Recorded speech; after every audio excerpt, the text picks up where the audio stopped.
안녕하십니까? 건강기별을 통한 복음 그 네 번째 시간입니다. 오늘도 역시 새로 배운 것, 내가 실천할 것, 이웃에게 나눌 것, 이 세 가지를 삶에 적용하시면서 여러분들의 삶이 영육간에 풍요로워지시기를 바랍니다. 오늘의 주제는 내 가족이 당뇨병이라면이라는 주제입니다. 당뇨병을 한마디로 하면 어떠한 질병일까요? 저는 풍요 속의 빈곤, 넘쳐나는 혈관이라고 이름을 붙여보았습니다. 왜 풍요 속의 빈곤일까요? 혈관 속에는 혈당이 굉장히 많아요.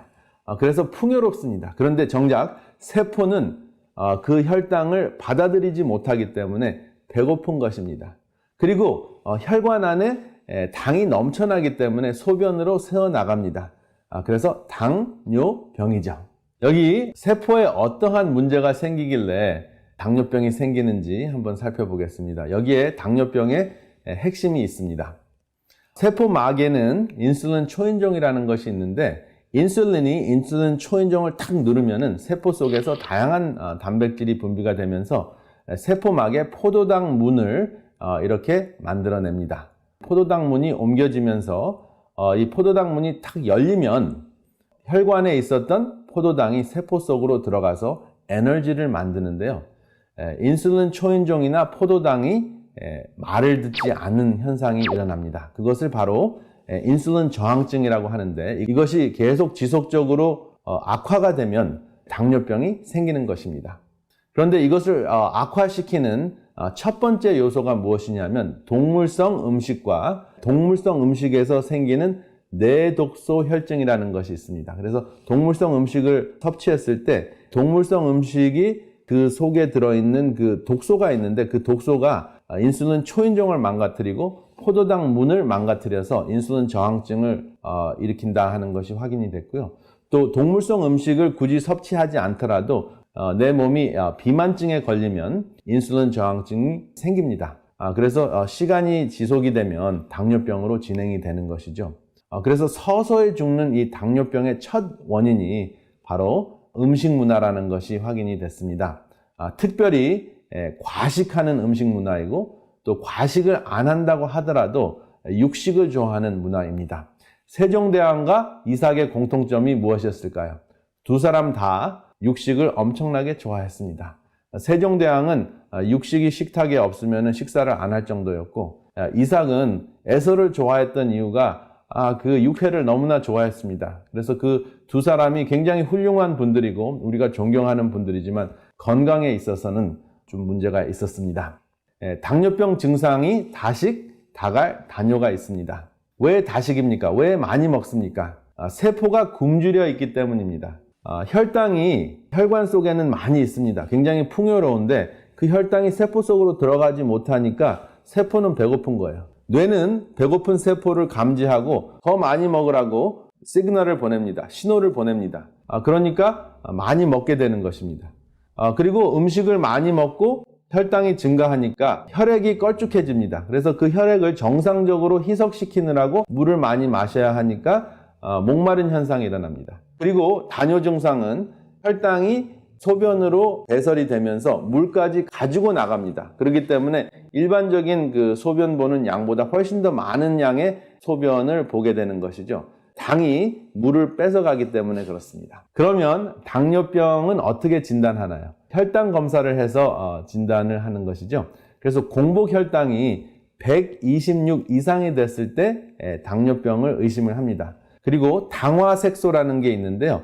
히모글로빈 A1C라는 것인데 이 당화색소가 6% 이상이 되면 당뇨병이라는 진단을 내리게 됩니다. 당화혈색소는 굉장히 중요한 것이 3개월 동안 당이 얼마나 잘 조절이 됐는지 감지할 수 있기 때문에 공복 혈당보다 더 많은 내용의 건강 내용을 우리에게 전해줍니다. 그래서 이 두 가지 검사를 다 하게 되어 있습니다. 당뇨병은 합병증이 굉장히 무섭습니다. 망막 질환이 생겨서 시력에 큰 문제가 생깁니다. 특별히 중앙시력에 문제가 생기는데요.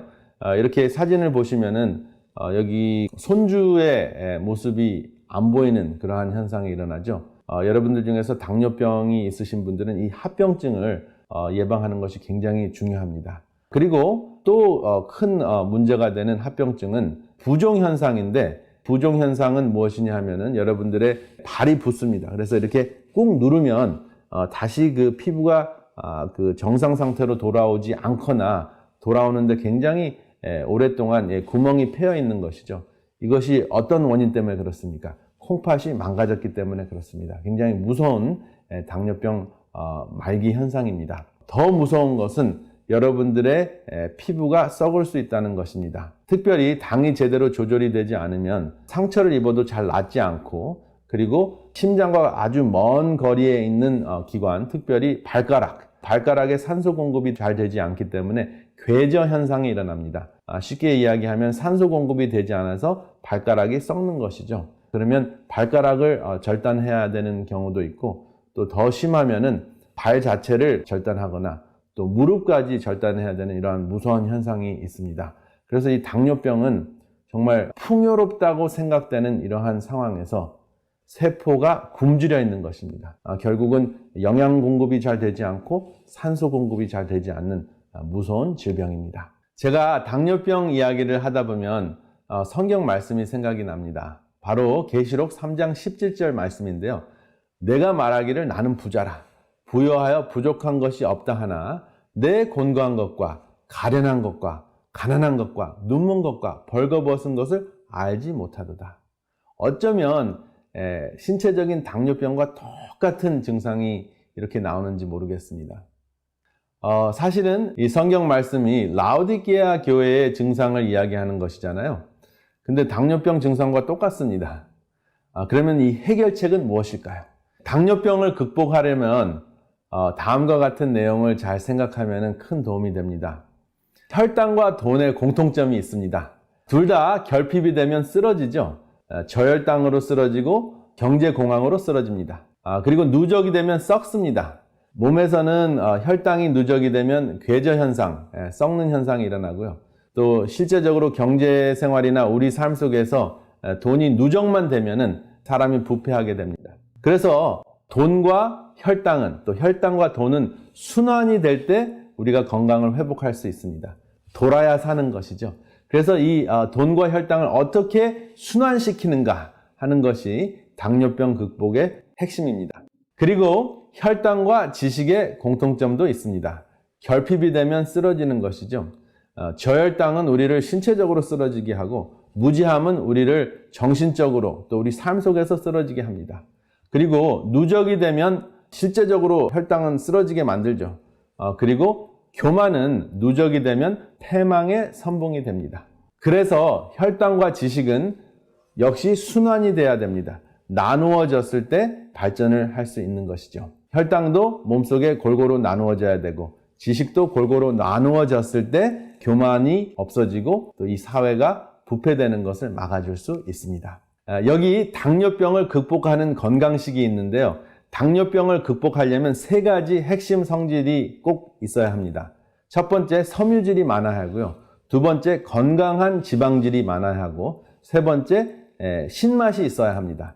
이 3가지 요소는 혈당의 흡수를 감소해주는 역할을 합니다. 그리고 체중 감량하는데 매우 중요한 역할을 합니다. 그리고 당뇨병에 매우 중요한 것은 운동입니다. 운동에는 3가지가 있습니다. 유연성 운동이 있고, 근력 운동이 있고, 유산소 운동이 있는데요. 제가 왕만두 그림을 여기 보여드리는 이유가 있습니다. 이 왕만두 3개를 드시면은 600칼로리 정도의 칼로리를 섭취하게 됩니다. 그런데 이 600칼로리는 여러분들이 1시간 반 정도 걸으셔야 되는 7.5마일의 거리입니다. 그러니까 운동을 하시면서 야, 내가 운동했으니까 내가 정말 좋아하는 만두를 좀 먹어야 되겠다 하고 왕만두를 3개를 드시잖아요. 간단하게 분식으로 드셨다 했을 경우에 1시간 반 동안 운동하신 것이 말짱 도루묵이 됩니다. 그리고 운동을 하셨을 때 굉장히 중요한 부분이 있는데요. 여러분들의 근육의 길이입니다. 걷기 운동을 하시든지 또 근력 운동을 하실 때 여러분들의 근육의 길이가 늘어났다 줄어들었다 하는 것을 염두에 두셔야 합니다. 그래서 제자리에 있더라도 여러분들의 근육의 길이를 움직이시면, 근육의 길이를 늘어뜨렸다 줄어뜨렸다 하시는 운동을 하시면 인슐린 저항증을 극복하실 수 있다 하는 연구 결과가 발표됐습니다. 굉장히 좋은 소식이 아닙니까? 그리고 당뇨병 극복에 있어서도 옥시토신이 굉장히 중요합니다. 그래서 함께 하는 것이 굉장히 중요한데 지방이 감소된다는 것이 확인이 됐어요. 지방이 분해가 되는 것이에요. 그러면 체중이 감량이 되겠죠. 그리고 몸속에서 유연성이 생겨서 근육이 더 잘 움직이게 돼서 혈당 조절이 더 잘 된다는 것이 확인이 됐습니다. 그리고 이 함께함을 우리가 염두에 두면 항상 생각할 수 있는 것이 하늘을 향해서 날아가는 기러기 떼입니다. 기러기가 이렇게 B자 모양으로 날아가는 이유는 에너지 소모를 감소하려고 하는 것이잖아요. 그래서 겨울을 나기 위해서 기러기가 날아갈 때는 항상 같이 날아갑니다. 이렇게 날아가면 그 에너지 소모량을 76% 감소할 수 있습니다. 그러니까 얼마나 더 멀리 갈 수 있습니까? 24마일 정도밖에 가지 못하는데 100마일을 갈 수 있다고 합니다. 그리고 이 기러기 때는 그 앞에 가는 리더가 항상 바뀝니다. 그래서 리더가 힘들 때쯤 되면 두 번째 있는 기러기가 그 앞으로 가서 그 리더를 교체해주는 그러한 일을 하는데요. 정말 서로 협력하는 그러한 모습이 참 아름답습니다. 그리고 기러기가 날아갈 때 굉장히 시끄럽게 날아갑니다.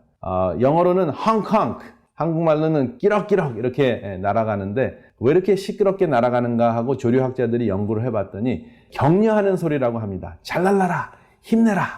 리더에게 특별히 하는 소리고요. 주위 기러기에게 그 바람잡이 하는 그러한 그 소리라고 합니다. 그리고 기러기가 가끔 가다가 낙오되는 기러기가 있는데 낙오됐다가도 바로 다시 행렬에 조인한다고 합니다. 왜냐하면 그 낙오되는 그 순간 공기의 저항력을 느끼면서 내가 혼자서는 안 되겠구나, 함께 해야 되겠구나 하는 것을 본능적으로 느낀다고 합니다. 사람은 기러기보다 못한 경우가 있는 것 같습니다. 자존심 때문에 그렇지 않나 생각이 됩니다. 그리고 굉장히 감동적인 것이 있는데요. 그 기러기가 아플 수가 있잖아요. 근데 아픈 기러기가 낙오가 되면 정말 다시 조인할 수 없을 정도로 힘들어지면 앞에 있는 기러기와 뒤에 있는 기러기가 반드시 같이 따라가서 회복할 때까지 기다렸다가 그 다음 행렬을 조인한다고 합니다. 여러분, 기러기 때의 함께함을 통해서 우리가 당뇨병을 극복하는 그 옥시토신, 그러한 호르몬을 우리가 몸속에서 분비하는 그러한 체험을 하시고, 그리고 영적으로도 하늘 기러기 때가 돼서 하늘을 향해서 목적지까지 낙오되지 않고 날아가실 수 있도록 우리가 함께 하시기를 이 시간에 간절히 바랍니다.